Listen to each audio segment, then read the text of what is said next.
Harvard math professor who also dealt with Soviet spies and made over $105 billion, introducing Jim Simmons, the greatest trader of all time.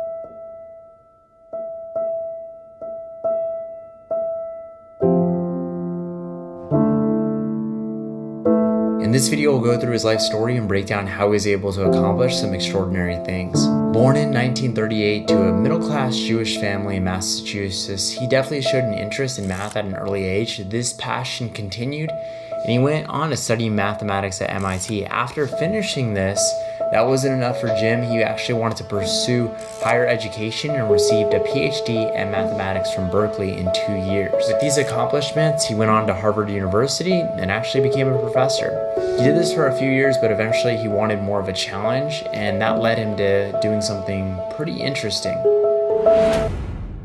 In 1964, he was recruited by an intelligence agency known as the IDA, also known as the Institute of Defense Analysis.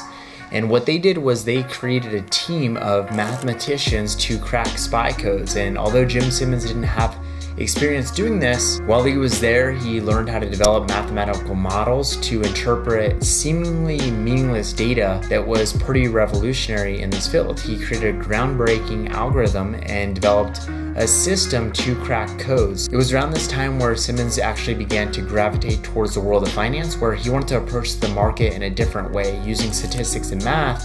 Considering his background, this made sense.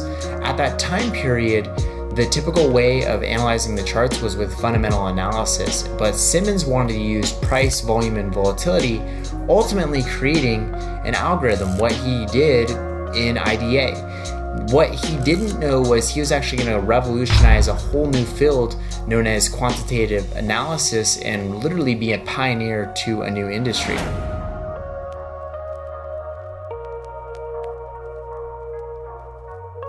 Fast forward 10 years, it's 1978, and at the age of 40 years old, Jim Simmons launched his first hedge fund, Mathematics. His goal was to utilize statistics and data to interpret the markets.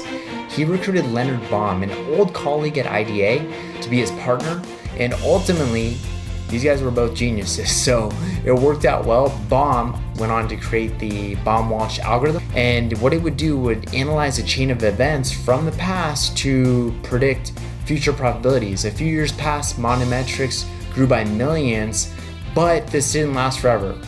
They began to have some problems with their algorithm and actually start acquiring some losses. So the doors did close on that, but this was not the end for Jim Simmons. 1982, the next chapter begins, and Jim Simmons launches Renaissance Technologies, the hedge fund that would eventually change the world of finance forever. He believed that these systems and technology had zero emotions and would completely avoid human flaws, so in the long run, it was going to be the most profitable way to analyze the markets.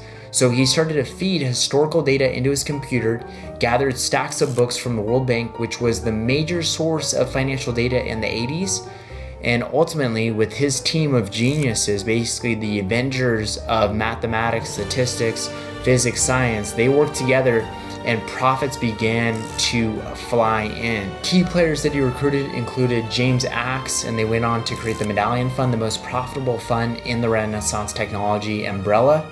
He also recruited somebody named Robert Mercer, who was the key engineer for the computer company IBM, and he had tons of programming experience. He was actually able to spot some flaws in the algorithm. Altogether, Jim would go on to recruit the best people from different fields of study and absolutely crush the markets. With his new team of Avengers in mathematics, statistics, science, and engineering, Jim Simmons literally pioneered the first wave of the quant revolution, not only impacting finance, but other areas like politics, sports, education, and military efforts. What we can learn from him is that just because you're in one field of study, it is a beautiful thing when you start to merge the information from these different industries and you ultimately are able to innovate something completely new.